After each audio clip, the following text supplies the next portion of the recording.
প্রিয় ছাত্রছাত্রী, আজকের বিষয় অস্থি বা হাড়। তো অস্থি বা হাড় কি?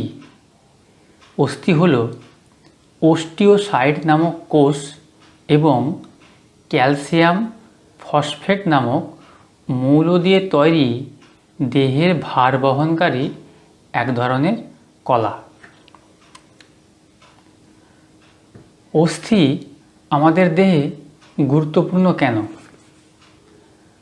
অস্থি দেহের নির্দিষ্ট কাঠামো গঠন করে ও দেহকে নির্দিষ্ট আকৃতি প্রদান করে। ফুসফুস, হৃৎপিণ্ড, মস্তিষ্ক প্রভৃতি গুরুত্বপূর্ণ অঙ্গগুলিকে রক্ষা করে। কঙ্কাল পেশির সাহায্যে অস্থি চলন ও গমনে সাহায্য করে। মানুষের মতো সমস্ত প্রাণীদের দেহ কঙ্কালযুক্ত নয়, কেবলমাত্র মেরুদণ্ডী প্রাণীদের দেহই কঙ্কালযুক্ত হয়। অমেরুদণ্ডী প্রাণীরা কঙ্কালবিহীন হয়।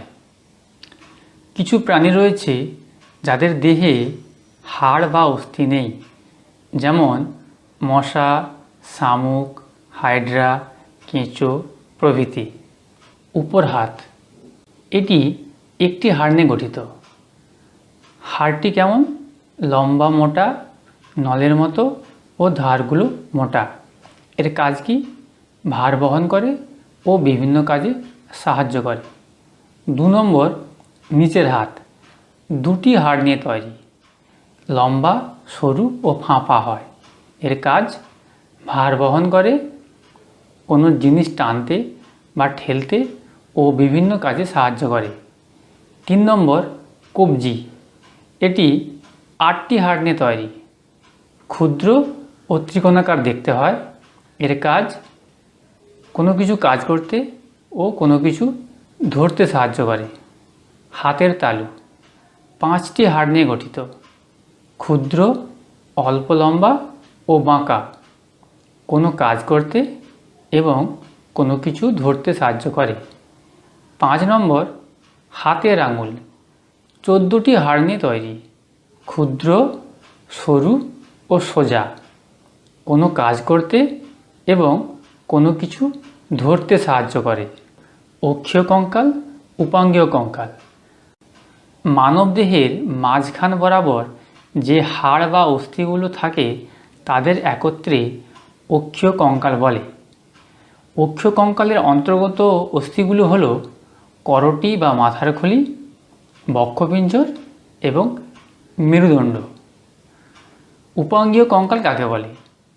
মানবদেহে অক্ষীয় কঙ্কালের সঙ্গে গার্ডেল অস্থি ও বাহুর অস্থির সমন্বয়ে গঠিত যে কঙ্কাল যুক্ত থাকে তাদের একত্রে উপাঙ্গীয় কঙ্কাল বলে। এই উপাঙ্গীয় কঙ্কাল পেক্টোরিয়াল গার্ডেল, পেলভিক গার্ডেল, হাতের অস্থি ও পায়ের অস্থি নিয়ে তৈরি। এরপর হাড়ের সমস্যা। 1 নম্বর, অস্টিওপরোসিস। এতে কি হয়? অস্থি ছিদ্রযুক্ত হয় ও সহজেই ভেঙে যায়। এর প্রতিকার কি? সঠিক মাত্রায় ক্যালসিয়াম গ্রহণ করতে হবে ও ওজন নিয়ন্ত্রণ করতে হবে। 2 নম্বর, অস্টিওম্যালেসিয়া। অস্থির গঠনে বিকৃতি দেখা যায়। এর ফলে বক্ষপিঞ্জর, শনিচক্র, মেরুদণ্ডের গঠন বিকৃত হয়। এর প্রতিকার সঠিক মাত্রায় ক্যালসিয়ামযুক্ত খাদ্য গ্রহণ করলে এই রোগের হাত থেকে মুক্তি পাওয়া যায়। তাহলে ছাত্রছাত্রীরা, আজকে তোমরা অস্থি সম্বন্ধে জানলে।